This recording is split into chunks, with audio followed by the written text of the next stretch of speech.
Okay, let's get started. This event is being live here. It's also being broadcasted live on Facebook to our followers there. So let's get started. Hello, everyone. I hope you're all safe and healthy in these very strange times that we're experiencing. My name is Yaakov Ashkenazi, and I run the Anglo-Israel Association's social media and electronic outreach program. We at the AIA are delighted to welcome you to our first ever webinar, an update on Israeli politics. In a period of less than 12 months, Israel held an unprecedented number of 3 elections, with the campaigns, each one of them being more divisive than the other. Prime Minister Netanyahu has managed to form a government over the last few weeks with Benny Gantz, the leader of the Blue and White Party, who said that he agreed to join the unity government with Netanyahu only because of the coronavirus crisis. So what kind of government are we likely to see now following the agreement of Netanyahu and Gantz? Why did we see 3 elections in 1 year? And how has the coronavirus affected Israeli politics? There's no more qualified person to answer all these questions than Vivian Eisen. She's the head of public diplomacy at the Israeli embassy in the UK. Thank you, Vivian, for joining us today. And without further ado, I'll pass over to you, Vivian. The floor is yours. Thank you so much for this introduction, and thank you so much for having me here today. It is a nice end for a week of many celebrations in the shadow of the coronavirus, but many celebrations in Israel and here in the UK. During this week, we celebrated the centenary of the San Remo Declaration, which actually gave international acknowledgement to the Balfour Declaration of 1917. And later on, we had the possibility of celebrating the 72nd anniversary of the independence of the State of Israel. And we are also celebrating this week 70 years of diplomatic relations with the UK. And who better than you in the AIA know that these relations are going from strength to strength, and we hope they will continue to enhance in the following years. So yes, it's a pleasure to be here. And I was asked to speak a little bit about the political situation in Israel, but if you allow me, I will say a few words about myself. So my strange accent comes from Brazil. I'm originally from Brazil. I was born there. And when I was 18 years old, I went to Israel to volunteer in a kibbutz for 2 months. And I didn't go back to Brazil. I finished my studies in Israel, the BA in the Jerusalem, in the Hebrew University, and then the MA in Tel Aviv University. And more or less about 25 years ago, I joined the Ministry of Foreign Affairs. And since then, I've been serving in many positions around the world. I spent 2 years in Kazakhstan, later on 3 years in Chile.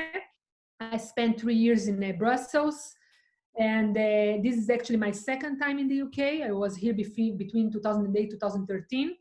And I'm here since the December of 2018 and still have another year to go.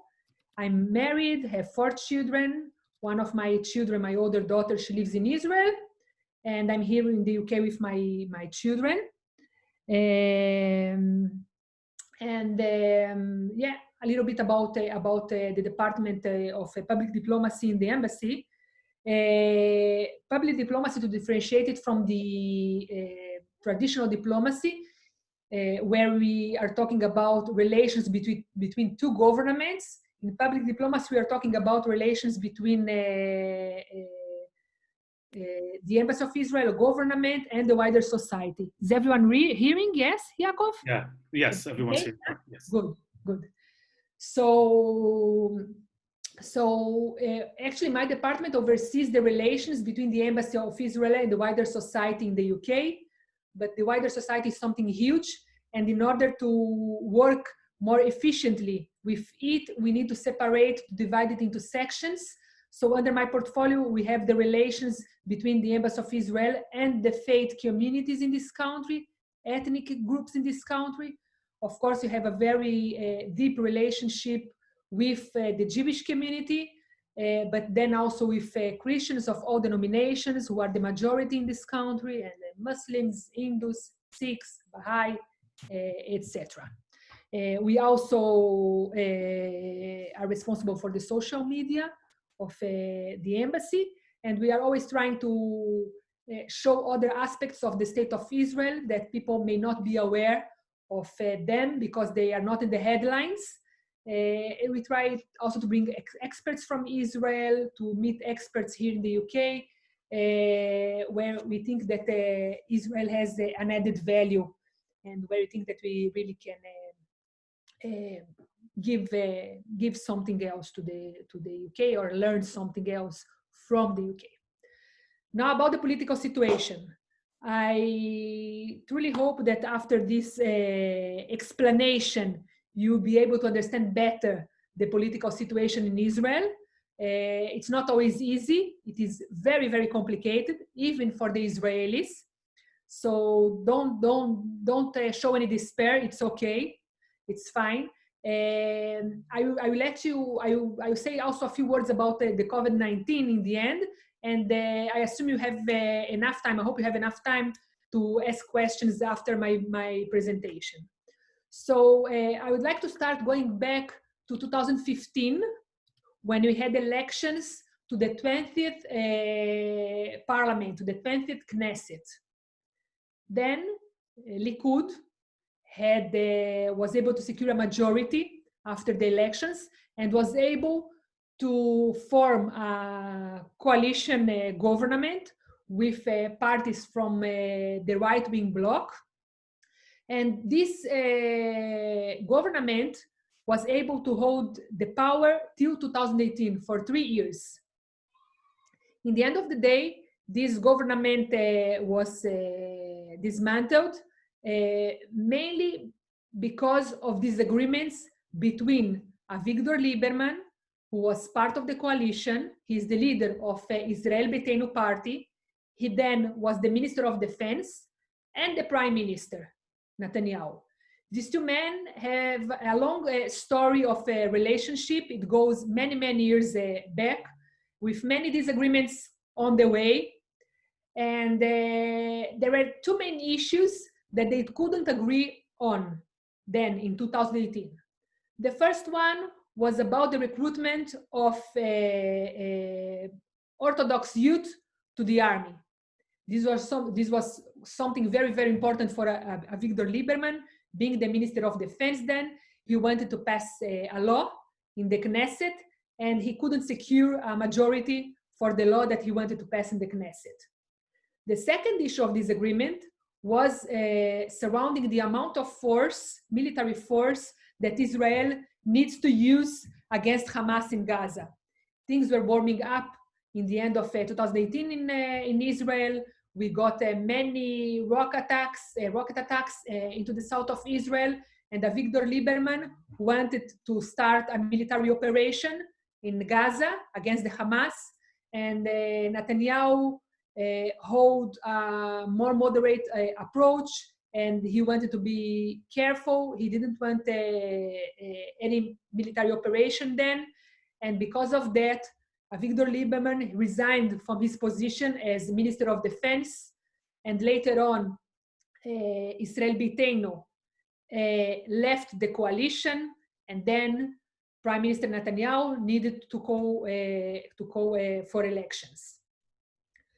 He called for elections, and in April 2019, we had the first round of elections. Things then changed a little bit from the point of view of structures and parties, because we had then Likud as the main central right party, and the party that a second party that was just formed just before the elections, called Kahol Lavan, blue and white, which is actually a composition of other parties. One of them is Yesh Atid, led by Yair Lapid, but other parties as well, a party called Telem, led by Bugi Alon, who previously was part of the Likud and left the Likud, and the party led by Benny Ashkenazi, who was just created before these elections. So we had Kahol Lavan in front of Likud. The Labour Party then has almost disappeared. Now they have only 3 seats in the Knesset. It has totally disappeared. But even then, it was not a force strong enough against the Likud. After the first row of elections, we saw that none of those parties got a significant majority, or they couldn't form a coalition with the parties from their own blocks. And this is mainly because the party Israel Beiteinu and Avigdor Lieberman became the kingmaker of this thing. Israel Beiteinu is a secular party, a right-wing party, very right positions, but secular party. And Avigdor Lieberman said that he wouldn't sit with Bibi Netanyahu under Bibi Netanyahu government if the Orthodox parties would be part of that government. Once again, we go back to the issue of the recruitment of the Orthodox youth. So this was his position, not to say the disagreements, the personal disagreements that he has with Bibi Netanyahu and personal problems that he has with Bibi Netanyahu. On the other side, Kahol Lavan, they have, of course, some kind of ideology and political views, but we must say that these political views are not very different from the political views that the Likud holds. They are not really left-wing party. What has united between them is the fact that they are all against having Netanyahu as the prime minister of the state of Israel. Okay, I'm talking about the political views because in this party, as I said before, we have Yair Lapid, who is the leader of Yesh Atid, who in the past was the Minister of Finance under Bibi Netanyahu, and we also have Bogie Ya'alon, who is the leader of Telem, who is in the past was the Minister of Defense under Bibi Netanyahu. So in terms of political views, we cannot say that they have totally different political views. No one could, because of this issue with Israel Beiteinu, no one could form a government after the first round of elections. We had the second round of elections. Then Bibi Netanyahu and Benny Gantz hold negotiations. They tried to find a solution, an agreement to have a coalition. The promise to the public was that they will never sit with a PM who has charges, there are charges against him. But Bibi Netanyahu, in order to avoid a third round of solutions, offered a kind of a coalition agreement to Gantz, and according to that agreement, Gantz was supposed, Bibi was supposed to be the first prime minister for a period of 6 months, and Gantz will be a prime minister after these 6 first months. Gantz had a lot of pressure inside his party, especially and mainly from Yair Lapid and Bogie Ya'alon, who say that they cannot trust anything Bibi says. And in the end, they decided to do not accept this offer of coalition agreement. And then we had the third round of elections, which happened already on the 2nd of March, already on the light or on the shadow of the coronavirus outbreak. And the outbreak of the coronavirus was something that really changed everything in Israel and gave Bibi Netanyahu much better cards to negotiate. And we see that when we compare what he has offered Benny Gantz after the second round of elections and what Benny Gantz got right now after the signature of the coalition agreement between these two parties. So yes, we know that they were able to sign an agreement about 1 week ago, and this agreement promises that Bibi Netanyahu will be the first prime minister for 1.5 year, 18 months, and Benny Gantz will follow him and will be the prime minister for another 18 months. After 36 months, this Knesset will be dismissed, and we will call for new elections. When each one of them will be prime minister, the second one will be deputy prime minister and minister of defense. Other than that, this government will have a total number of 36 ministers, which is a huge number, never seen before. 18 of them will come from Blue and White and its allies, and 18 of them will come from Likud and its allies. And the idea is that every decision that will be taken in the government will be taken in mutual agreement between the two parts, and that's why the number of ministers is equal. So they need to decide everything in mutual agreement. And Gantz had many problems inside his party when he started negotiating with Bibi Netanyahu. And once again, he got a lot of pressure, especially from Yair Lapid and Bogie Ya'alon, again, in the beginning saying that he could get much more from Bibi Netanyahu, and later on saying that, again, they will never sit with a prime minister when there are charges against him. But this time, Benny Gantz had a more pragmatic approach to the issue, and he said, he actually said that if he were to accept the conditions after the second round of elections, he would be a prime minister right now in Israel. He would avoid the third round of elections, and right now we are 6 months after that elections, and he would be already the prime minister of Israel. So he decided that he will not listen to his fellows in the party, and he will sign this agreement. But Bibi Netanyahu, that was very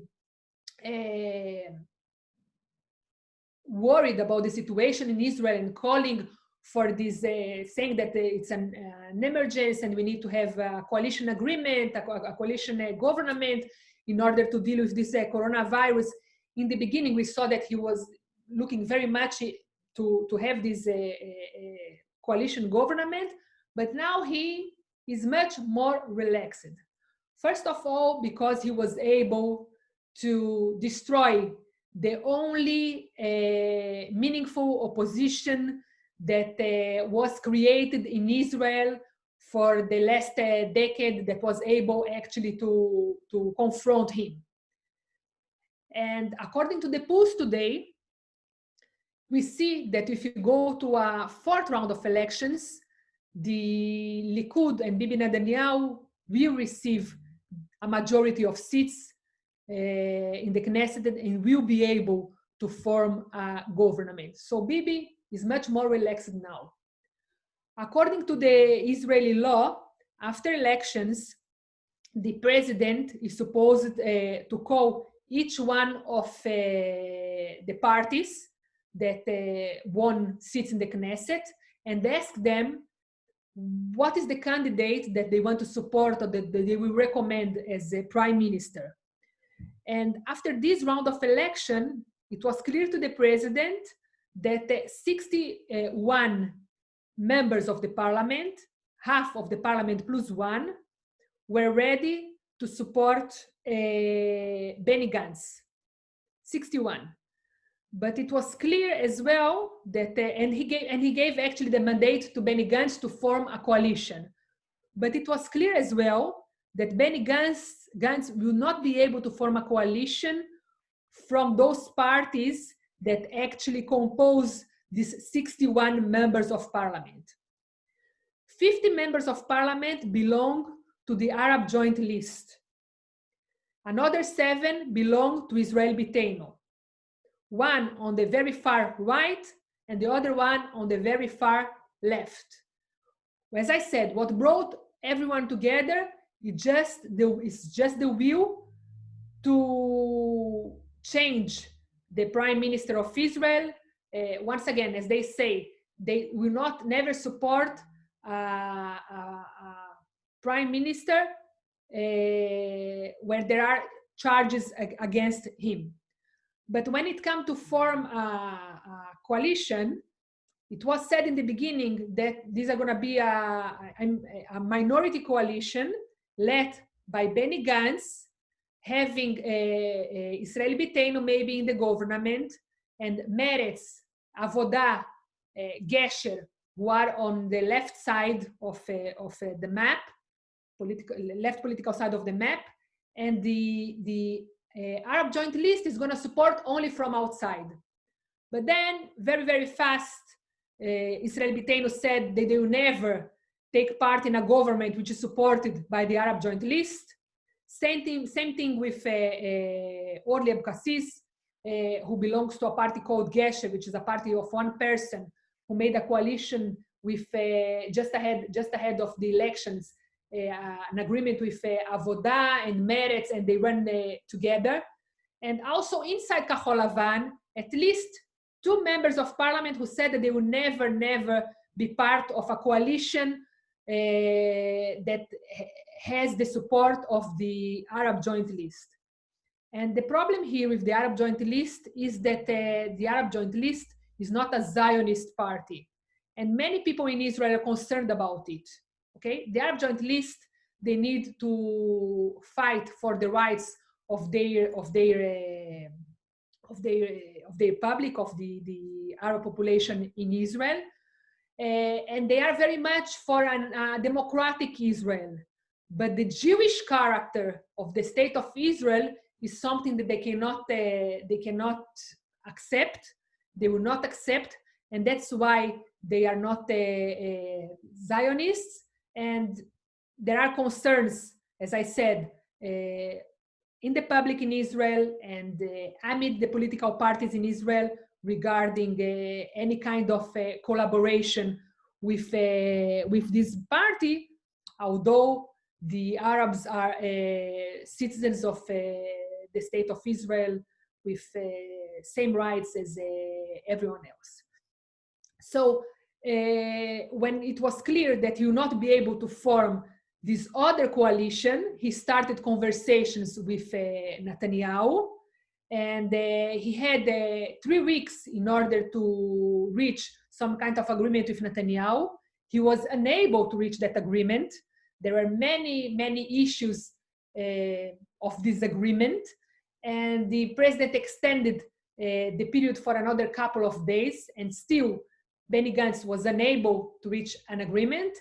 And only when the president gave the mandate back to the Knesset, saying to the Knesset, any candidate that will come back to me with the support of 61 members of the Knesset will be able to form a coalition. Only then the conversations, they were able to find a solution and an agreement that was finally signed, as I said, last week. Another important thing to understand that appears in this agreement, in this coalition agreement, is that they will not be able, according to the agreement, they will not discuss any topic that is not directly related to the coronavirus, because this is an emergency government. They will not discuss any issue that is not directly related to the coronavirus, except for one issue. And this was something that was very, very important for Bibi Netanyahu. It's the issue of the annexation of parts of the West Bank. We are talking specifically about the Jordan Valley. Regarding the annexation of the Jordan Valley, conversations can take place starting from the 1st of July. So this is the only exception for any decision that this government needs to make. Now, still the Knesset didn't go back to the president and presented the government that it supports, because there is a package of laws that need to be legislated just before they go back to the president. And that's why we still don't have a government, and there is still a chance that you have a fourth round of elections.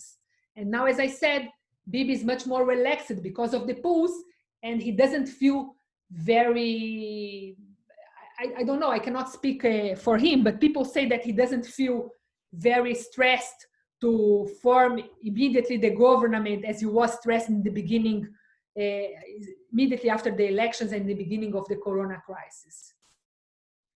So the first law that they need to change is the Norwegian law, which allows ministers to resign their position in the Knesset as members of the Knesset and continue to hold their role as ministers.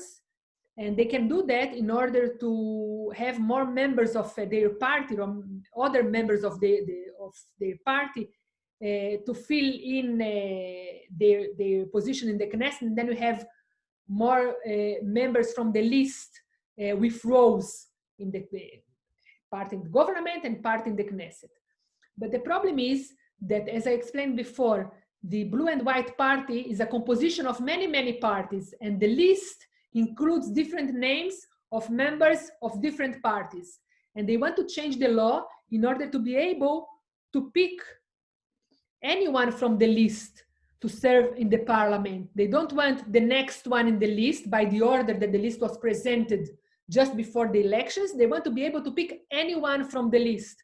And this is in order to avoid bringing members of the party Yesh Atid, from Yair Lapid or Telem or any other party into the Knesset. They want specifically members that belong to the party that was led by Benny Gantz, which we call today Kahol Lavan, but it was called Chosen Israel. So this is one of the things that they need to change. But this is not the only thing. There were many petitions to the Supreme Court from organizations and individuals asking the Supreme Court to rule against Netanyahu as prime minister.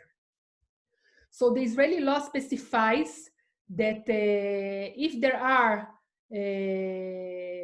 charges against a minister in Israel, this minister must resign.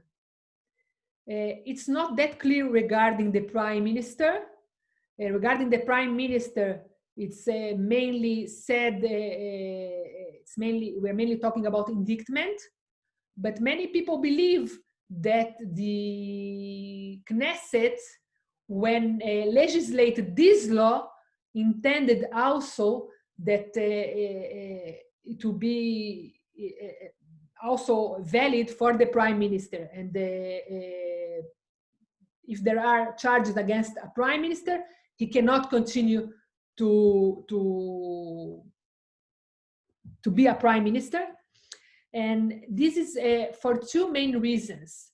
First of all, the ethical one, although many people will say if he's not indicted, he's still innocent, but there is an ethical thing around it, that someone who has charges against him will not be a prime minister.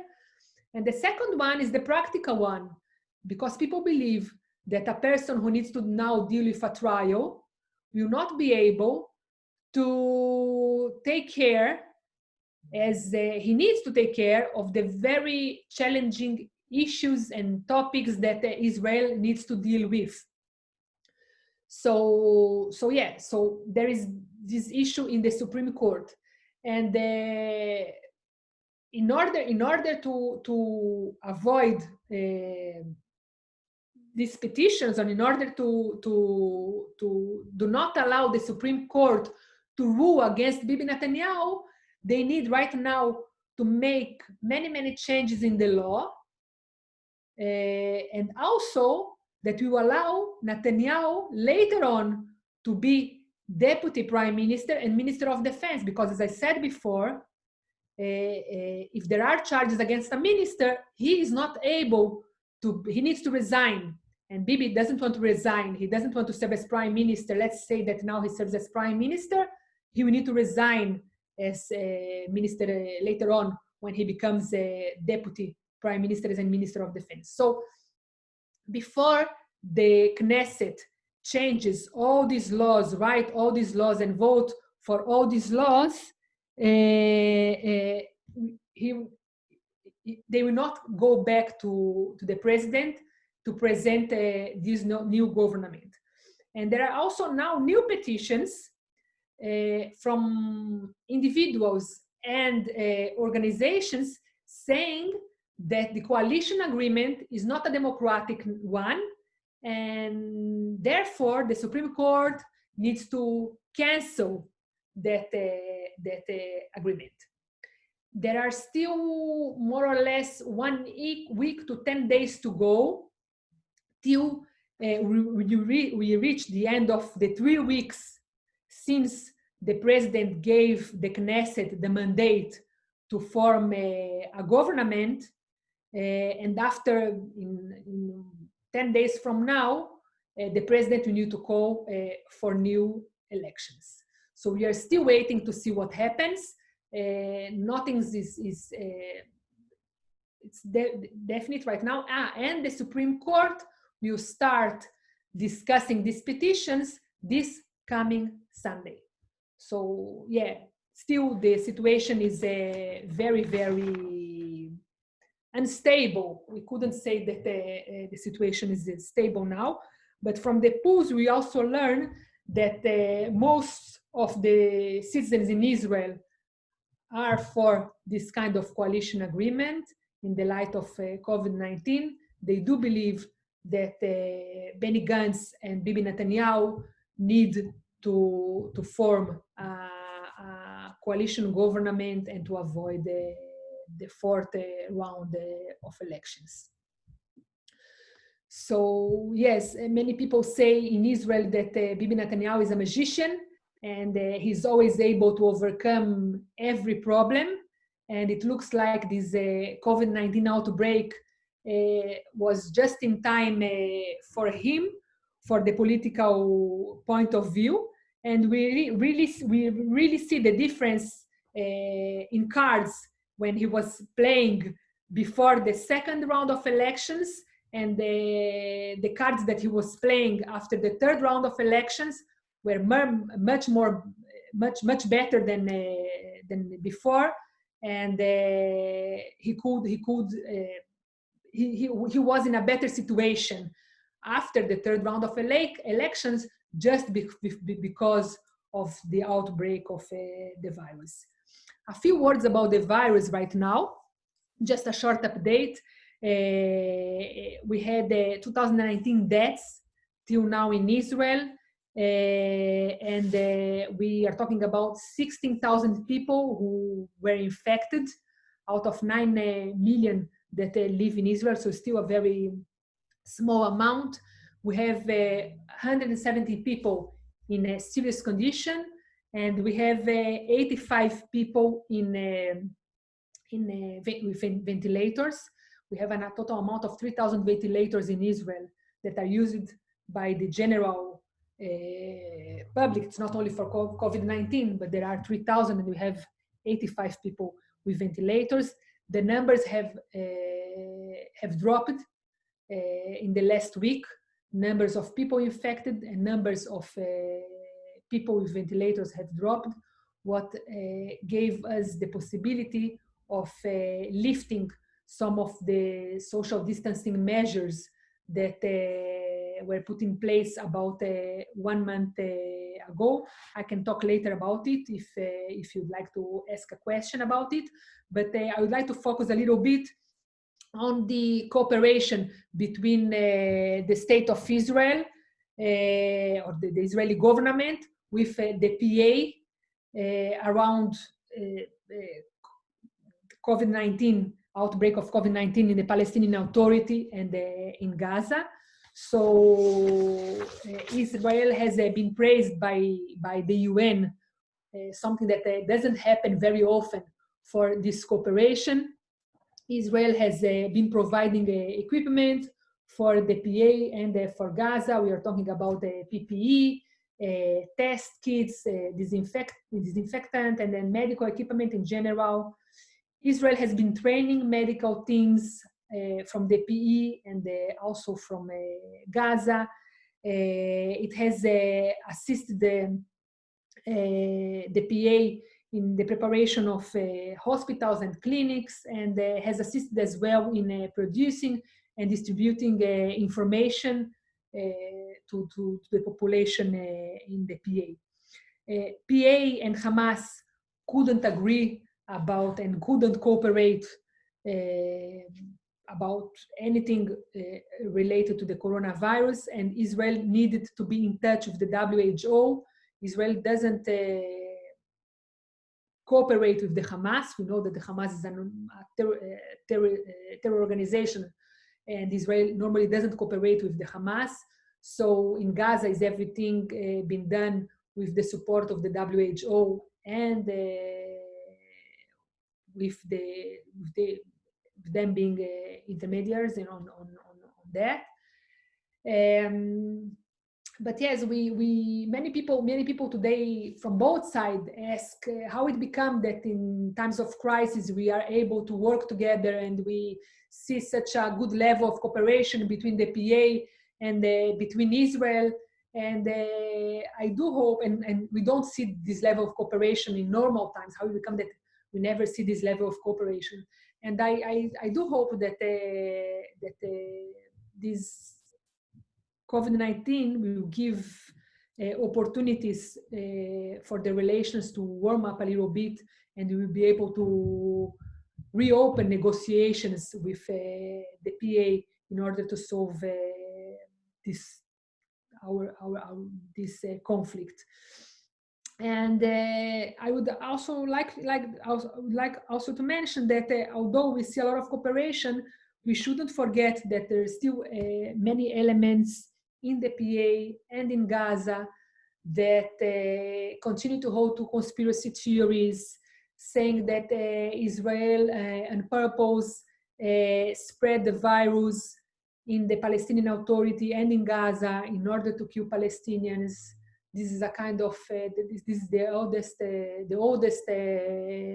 blood libel that we know from the past, and we continue to see that. And we also suffered rocket attacks a couple of weeks ago and last week around the disagreement between Israel and Hamas regarding the number of testing kits that Hamas needs to receive. We were warned by Hamas that if we don't transfer the number of kits that they expect to see, they will send rockets into Israel. So yes, we see cooperation on one side, and then we see other things, unfortunately, in parallel. Okay, I think that this is it from me right now. I hope that it was clear enough and it gave you, I don't know, some kind of clarification about the situation, which, as I said, is very, very complex. And I'm ready to answer questions if you like. Yeah, thank you, Vivian. Well, great talk, very detailed and thorough analysis. Thank you very much. We all needed that. We've got 3 questions in the chat. I guess I'll just ask them out loud, and you can pick and go from there. We've got a question. Have you come across the Bible Block Party, the Gush HaTanachi, and does it appeal to Christian spouses of Russian immigrants? So I suspect this could be something that would probably clash with the minimum standard of votes to pass into the Knesset, right?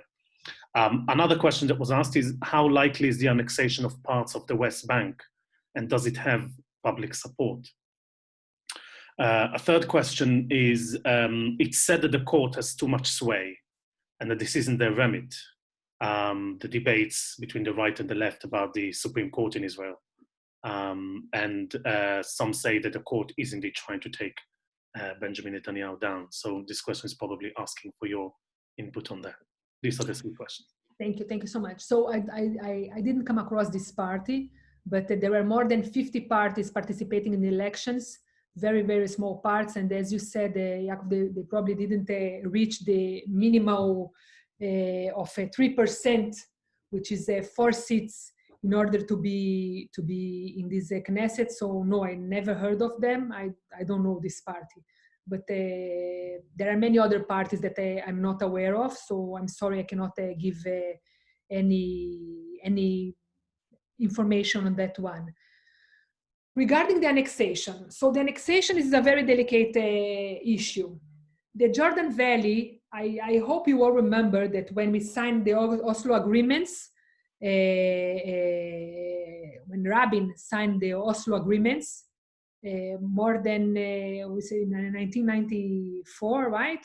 We celebrated I don't remember how many years of the signature of these agreements. The West Bank was divided in 3 areas. Area C was the area which was supposed to go back to Palestinian Authority immediately, and where they will have sovereignty immediately over this area. Area B was of mutual sovereignty, and Area C was an area under Israeli sovereignty to be discussed later on. Yes? So we are talking, when you speak about annexation, we are talking about annexation of certain parts of Area C, specifically about the Jordan Valley, which is in Area C. This area has a very important role to Israel in terms of security. It is very, very important to Israel in terms of security. Now, this is something that has been agreed over the years with every government. I'm not talking about the annexation, but the fact that this area is very, very important for the security of Israel. Even Rabin, when he signed the agreement, he said in some of his speeches, and he also mentioned that in his last speech, just before he was murdered, in his last speech in the Knesset, he speaks about Jerusalem and about the Jordan Valley, okay? And he says that these are very important areas, and that Israel will never give up the sovereignty about these areas, Jerusalem because of its religious aspect, etc., and the Jordan Valley because of security issues. So there is a kind of understanding in Israel that this is a very important area. The question is how we are going to continue our sovereignty in this area. Is it going to be through negotiation with the Palestinians, and then in the end of the negotiations we will decide that this area will stay under Israeli sovereignty, or it's going to be right now under annexation, and maybe in the future further negotiations. This is going to be decided, I assume, by the current government. As I said, the total number of ministers is 36, and they need to discuss these issues between them. There are differences there on how to deal with this issue. We know that Benny Gantz believes that we need to first of all negotiate with the Jordanian king, and have Jordania on our side when we do this annexation. And he believes that Israel needs to receive international support for this kind of annexation.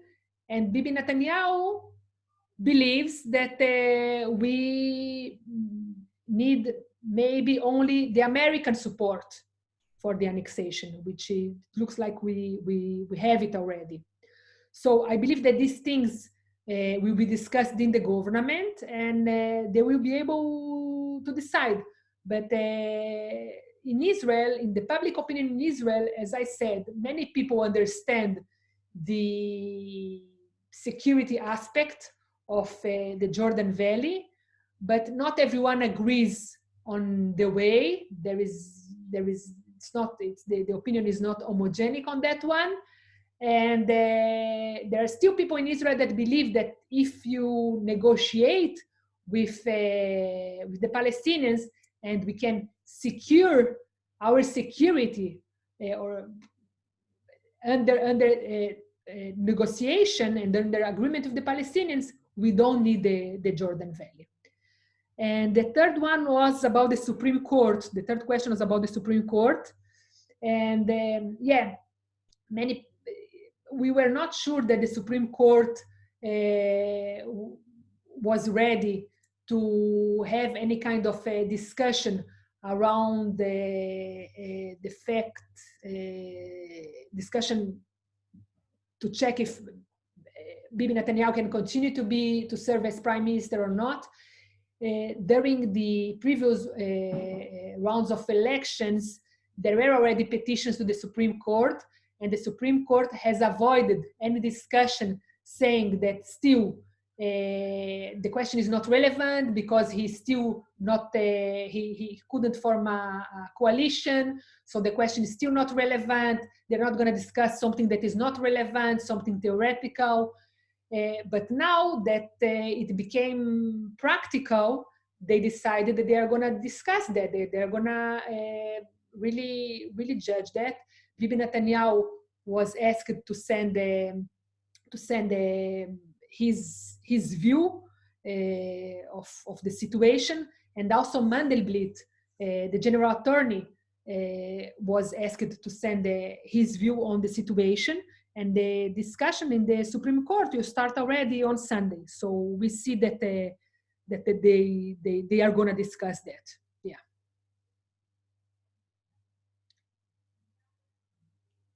Great. Okay. Well, thank you very much, Gillian. Thank you very much, Vivian. Appreciate that. And everyone have a great day. Thank you. Thank you so much. It was a pleasure being with you. I hope you have enjoyed, and hope to see you again after the outbreak. Absolutely. Thank you. Thank you so much. Bye-bye. Bye. Bye. Bye.